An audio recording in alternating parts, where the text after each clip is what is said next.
Treasury Secretary Bessent called Minnesota ground zero for what may be the most egregious welfare scam in our nation's history to date. 85 of the 98 people who were charged by the Justice Department with this welfare scheme are Somali.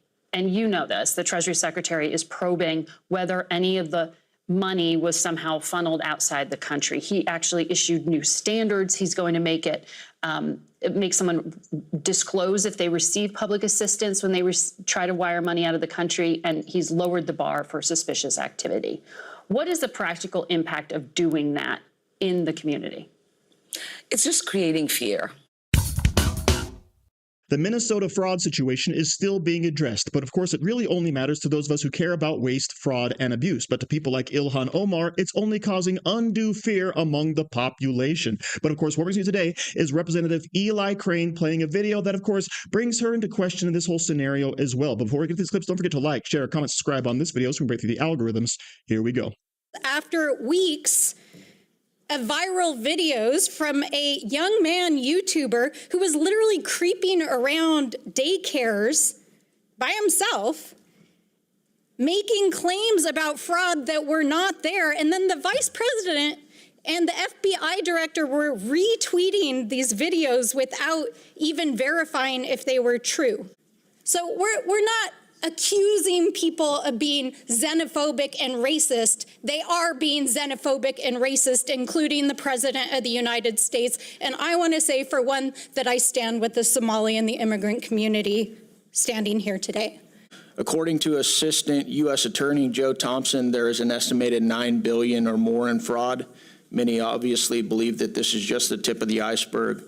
I want to thank and acknowledge the independent reporters Nick Shirley and Dave Hawk who broke this story wide open. Today I'm introducing a bill to award Nick Shirley with the Congressional Medal for his explosive work in exposing astronomical fraud in Minnesota. And the reason I'm doing this is because the American people are sick and tired of this, and they're sick and tired of mainstream media not covering any of it. The biggest question that most Americans, however, have is this: is this incompetence at the executive level with the governor and attorney general? Are they involved and complicit? I'm going to start with you, Ms. Robbins. Thank you, sir. My understanding is that they were certainly aware of the fraud and they did nothing to stop it. And there were plenty of opportunities. And their commissioners and their agencies also undermined efforts to tighten internal controls. Mr. Hudson, are you just hearing from Republicans on this, or are Democrat constituents like, oh my God, I'm struggling to put my kids in school, struggling to make ends meet, and my tax dollars are being robbed by people, and then they're sending it all over the place, and this is complete fraud? What is going on, and why hasn't anything been done about it? I'll give you a personal example. So my family, my in-laws in particular, are politically diverse. A lot of them vote for Democrats, and they're fairly apolitical. They're not like me, all plugged in. And so I kind of use them as a bellwether for what the people are thinking. Across the board, everybody is upset about this fraud. And I'm guessing when you guys bring this up, whether it's to the Walz administration, whether it's to the AG, the number one thing that comes back at you is you're a racist, you're a white supremacist, or you're an Islamophobe. As we've seen Governor Walz now trying to answer for these questions, he's doing it at the national level. Do you guys hear the same thing at the state level as well? Yes, absolutely. They always pivot to the divisive, as I stated in my opening statement. It's diversion, right? We're going to talk about personalities. We're going to talk about partisan politics. We're going to find some way to get people yelling at each other rather than looking at the problem. Or, like you've heard my colleagues do on this panel, it's Donald Trump, baby. Yep. It's all about Donald Trump, right? The old pivot. We're not going to talk about what's going on in Somalia and not going to talk about what's going on in Minnesota with this massive fraud scandal. We're going to talk about Donald Trump. With my remaining seconds, can we play the video I have, Mr. Chairman? Horta aad iyo aadaan ugu faraxsanahay in maanta safaari aan soo gaarnay sida dadka badan ay u og yihiin ciyaalkeena yaryar ilaa iyo number la eg 20 milyan oo ciyaal iskuuley ah waxay cuntadooda ka helaan iskoolka kaliya marka waxaan fursad u helnay in aan sharci soo gudbino oo la dhahayo Meals Act oo u fududeynayo in waqtigaanay pandemic aan ku jirno oo dhalinyarada iskoolka aynan joogin oo guryahooda ay joogaan aynan gaajoonin oo familkoodii wili ay fursad u helaan in cunto ay helaan oo meelo qaarkood laga qaybinayo ay cuntada ka soo qaadan karaan marka aadaan ugu mahadcelinayaa Safari in ay tahay meelaha sayti oo diyaarinayo cunto maalin kasto dhalinyarada ciyalkii iyo familkoodina ku taakuleynaayo cuntada sayti maalintii kaliyo Safari waxay cunto siisaa 2300 oo ciyaal ah iyo familkooda taas waa mid muhiim ah sida aad u ogtihiin dhalinyaro badan gaajo ku nool wadankaneyti ama familkooda fursad u helin in quraac qada iyo casho ay siiso marka in qadada sayti ay meel ka helaan aad ay u muhiimsan tahay bishan ramadaanka oo familiyalkeena badan iyagoo aan shaqo haysanin iyagoo aan taakulayn kale helaynin in aynan ka walwalin ciyalkooda yaryar sidii ay qada ku siin lahaayeen waa muhiim marka waxaan u mahadcelinayaa Safari oo kaleete iyo dadka badan oo maalin Ilaahay keeno fursad u qaatay in ay u volunteer gareeyaan oo ay taakuleeyaan familiyalka Are you guys aware? You guys are elected officials in Minnesota, right? Are you guys aware of the reporting that some of the stolen money is getting funneled back to the Islamic terror group Al-Shabaab in Somalia? Mr. Robbins. Yes, sir. And we have evidence of it going back as far as 2012, where a man was convicted of sending $21,000 to Al-Shabaab. In 2011, 2 Minnesota women were convicted of sending money to different groups. Someone else, we have multiple references of how the Al-Shabaab takes a cut when the money gets to Somalia through the Hawala network. So I think there's ample evidence on this and federal convictions.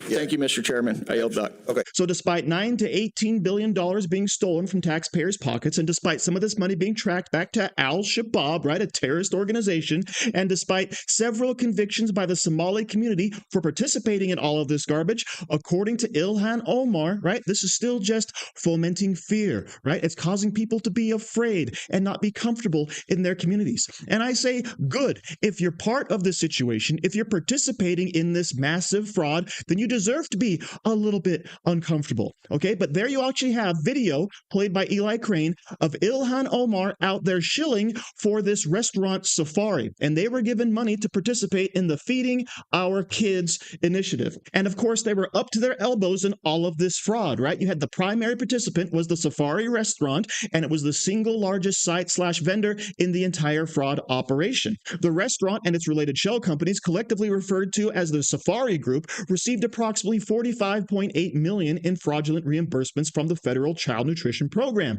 with more than $16 million directly tied to the restaurant itself. Right? Safari and other related sites allegedly claimed to be serving thousands of meals daily, sometimes to more than 5,000 children a day, when in reality, very little food was purchased or distributed. But they had time for that photo op, you see? Okay, fraudulent meal count sheets and attendance rosters were submitted to the state. Money laundering and personal spending. The federal funds intended to feed underprivileged children during the pandemic were instead laundered through various shell companies and used to purchase luxury items and real estate, including a $2.7 million building used as the Safari Group headquarters, multiple homes in Minnesota and property in other countries, luxury vehicles, including a Mercedes-Benz and a Chevrolet Silverado pickup truck, right? This is what we were funding with our hard-earned tax dollars, not just in the state of Minnesota, but also money given out through the pandemic from the federal system, right? This is exactly what we are fighting against, what we are trying to stop, and what Democrats are ignoring, right? Because if you try to point this out,